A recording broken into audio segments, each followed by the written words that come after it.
Hola, ¿todo bien? Comienza ahora una serie inédita de estudios de las profecías de la Biblia.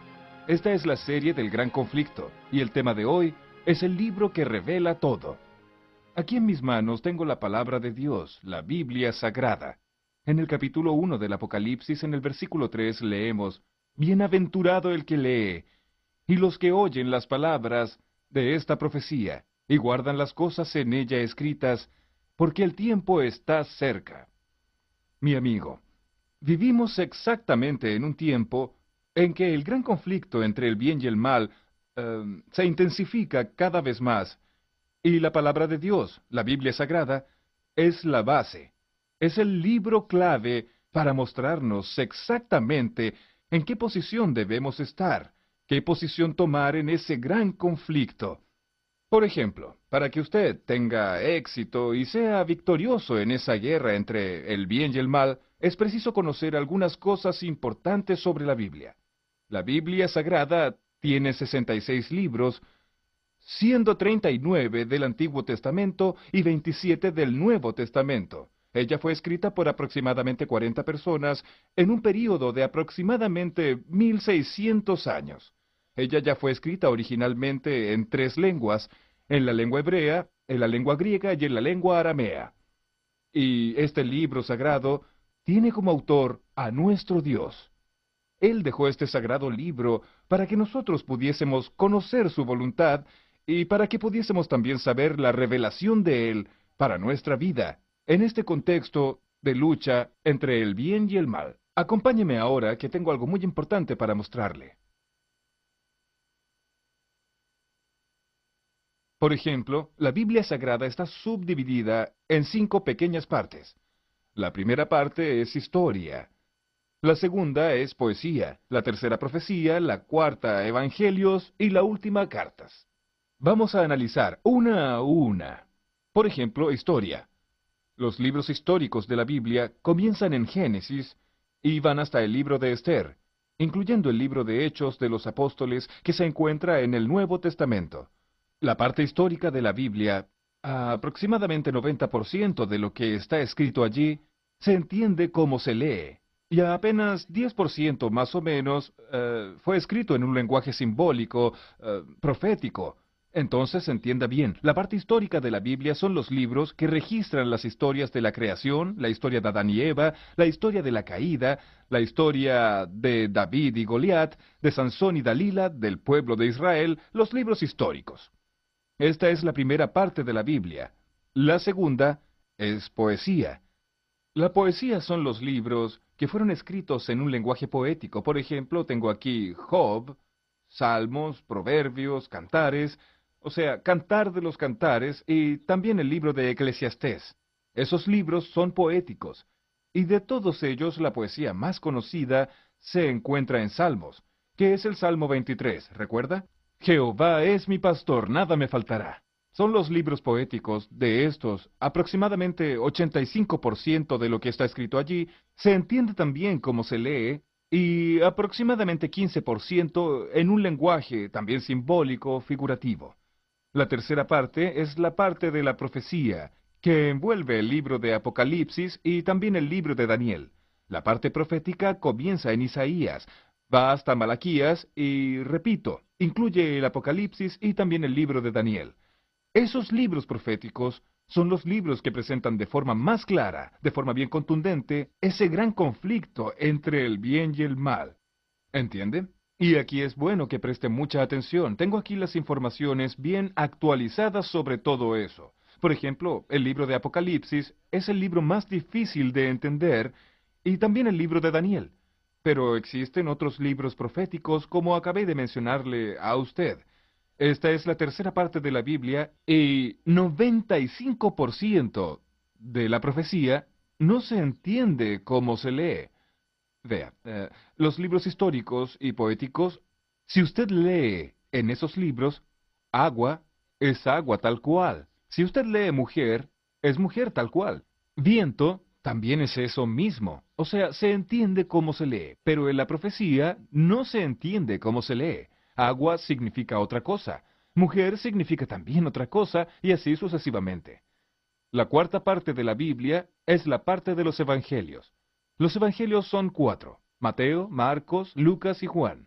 Esos libros narran la vida de Jesús desde su nacimiento, también su sacrificio, su muerte y su resurrección, y hablan también de la vuelta de Jesús. En el caso de los Evangelios, 85% de ellos se entiende como se lee y aproximadamente 15% es lo que la Biblia presenta como parábola. Son las parábolas.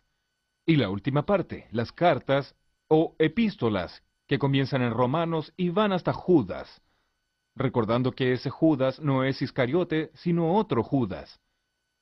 Así, nosotros tenemos 5 partes de la Biblia, y piense conmigo y acompáñenme en un raciocinio ahora.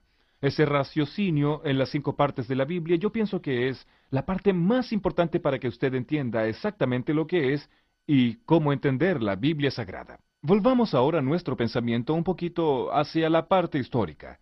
La parte histórica de la Biblia, los primeros libros de la Biblia especialmente, esos libros son fundamentales. Porque la verdad, allá en el comienzo en Génesis, especialmente también Éxodo, especialmente estos dos, ellos narran para nosotros el inicio de ese conflicto, y si usted une a Génesis y Éxodo con Apocalipsis, va a percibir que este conflicto entre el bien y el mal comenzó en el cielo. Apocalipsis 12, versículo 7. Después la parte poética viene trayendo mensajes de esperanza, de confort y de seguridad. Después nosotros tenemos las profecías de las que voy a hablar por último. Veamos ahora los evangelios, que son 4. El caso de los evangelios es un caso muy interesante porque 85% de ellos se entiende cómo se lee y piense conmigo lo siguiente. Jesús estaba andando y encontró un hombre ciego. Colocó la mano sobre él y dijo, «Ve». El ciego vio. Yo pregunto, ¿esto es simbólico o esto aconteció de hecho? Con certeza aconteció de hecho. Y piense en otro acontecimiento. Jesús estaba caminando y encontró un paralítico y le dijo, «¿Qué quieres que yo haga?».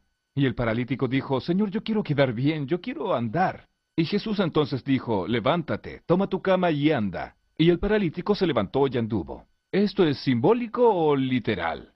Con certeza que es literal, porque esto aconteció de hecho. Ahora piense de otra forma. Jesús dijo en cierta ocasión, «Yo soy el buen pastor y tú eres la oveja». Yo pregunto, ¿usted es una oveja? Claro que no. Usted es una persona. Tiene 2 piernas, 2 pies. Una oveja tiene 4, ¿no es verdad? Entonces usted no es una oveja, pero Jesús dijo que usted es una oveja y dijo que Él es pastor. Ahí usted tiene un lenguaje simbólico, un lenguaje figurativo. Jesús también mencionó y advirtió con respecto al trigo y la cizaña. El trigo son las personas fieles y la cizaña son las personas infieles. Ahí usted percibe otro lenguaje simbólico. Claro que usted no es trigo y usted tampoco es cizaña, pero estas palabras revelan la característica o características de aquellos que son fieles y de aquellos que son infieles.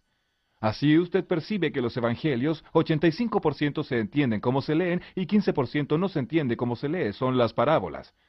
Y las cartas también. Las cartas o epístolas, 90% se entiende cómo se lee y 10% no.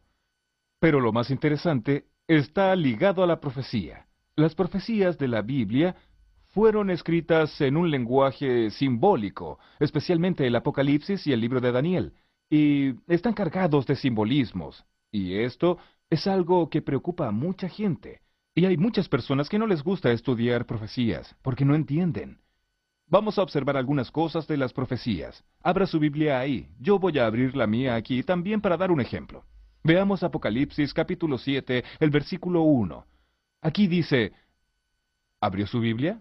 Ok, entonces vamos a leer. Después de esto vi 4 ángeles de pie en las 4 esquinas de la tierra, conservando seguro los 4 vientos de la tierra, para que ni el viento soplase sobre la tierra, ni sobre el mar, ni sobre árbol alguno.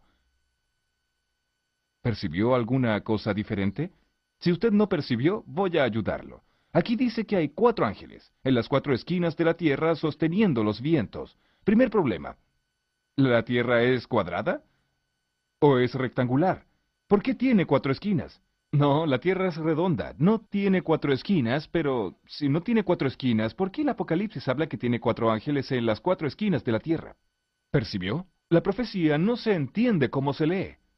Además, Dice que los 4 ángeles estaban sosteniendo los vientos.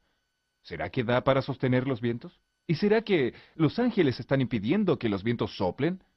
Claro que no, porque si esto aconteciera, nosotros estaríamos muertos. Entonces quedó claro que la profecía no se entiende como se lee. Y ahí usted debe pensar, Pastor, ¿cómo es que se entiende? Calma, vamos a llegar ahí. Este es apenas el primer estudio de esta serie. Vea otro ejemplo. Abra su Biblia en Apocalipsis 12 y vea conmigo lo que dice Apocalipsis 12. El versículo primero: apareció en el cielo una gran señal, una mujer vestida del sol, con la luna debajo de sus pies, y sobre su cabeza una corona de 12 estrellas. ¿Y ahí? ¿En su ciudad, en su calle, en su barrio, usted ya vio una mujer así? Claro que no, no existe. Las mujeres son bonitas, no hay duda alguna al respecto, pero una mujer como está aquí no existe. Y si no existe, ¿por qué el Apocalipsis presenta una mujer así? ¿Entiende? Una prueba más de que la profecía no se entiende como se lee hasta porque una mujer así no existe. ¿No es verdad? Y si usted observa aquí el capítulo 13, aquí está lo que a las personas les da miedo, quedan asustadas. Pero no tenga miedo porque la Biblia nos va a revelar todo. En esta serie del gran conflicto, ve Apocalipsis 13, versículo primero. Vi salir del mar una bestia que tenía 10 cuernos y 7 cabezas, y sobre los cuernos 10 diademas, y sobre las cabezas nombres de blasfemia. Y imagina una bestia saliendo del mar. Eso es asustador, ¿no? Y algunas personas encuentran que es pecado ir a la playa porque la bestia va a salir del mar. ¡Qué absurdo! ¿No es así? ¿Sabe por qué las personas se equivocan? ¿Sabe por qué las personas interpretan erradamente la Biblia y predican una cosa que la Biblia no dice y no enseña? Es justamente porque no estudian la Biblia. Y usted debiera ser felicitado porque está aquí hoy estudiando la Biblia con nosotros. En Mateo capítulo 22, versículo 29 está escrito así: erráis, ignorando las Escrituras y el poder de Dios. Ese es el problema de las personas. No estudian la Biblia, por eso se equivocan. Pero tengo certeza absoluta que a partir de hoy usted no errará más, porque vamos a conocer la verdad de la Biblia. La Biblia nos revelará todo lo que usted precisa saber para vencer en ese gran conflicto, para ser victorioso en esa guerra entre el bien y el mal. Además, yo quiero decirle lo siguiente. Jesús estuvo en este mundo. Jesús vino a este planeta hace más o menos 2000 años atrás. Y Jesús murió en la cruz. Y cuando Él murió en la cruz, Él estaba pagando el precio del pecado. Ahí en la cruz, Él estaba conquistando la humanidad y venciendo esa lucha entre el bien y el mal. O sea, en ese gran conflicto, Jesús ya es victorioso. Es una gran noticia para usted. Si usted tiene a Jesús en el corazón, si usted anda con Jesús, entonces usted también es más que victorioso. ¿No es maravilloso saber de eso? Por eso es importante estudiar la Biblia. Y ahora, piense conmigo en la frase final. Acompáñeme, acompáñeme. Aquí hay una frase final para usted. Por favor, venga más cerca. Vamos a conversar. Puede acercarse un poquito más. Un poco más. Mire dentro de mis ojos. ¿Está viendo? Es lo siguiente, yo no le conozco. No sé su nombre, no sé quién es usted y no sé dónde vive, pero sé que debe tener sus luchas, sus problemas, sus dificultades. Dios le conoce a usted y Dios también me conoce. Y yo no sé exactamente por qué usted está aquí hoy estudiando la Biblia. Pero una cosa le digo, en nombre de Jesús. En Juan 8:32 está escrito aquí en la palabra de Dios lo siguiente: y conoceréis la verdad, y la verdad os hará libres. Si usted conoce la verdad a partir de ahora, si usted hace esta serie completa, usted va a conocer toda la verdad y Dios va a liberarle, va a transformar su vida, va a hacer de usted la persona más feliz del mundo. Y en ese gran conflicto, usted será victorioso, será victoriosa. Preste atención, mi amiga, preste atención, mi amigo. Yo voy a orar por usted.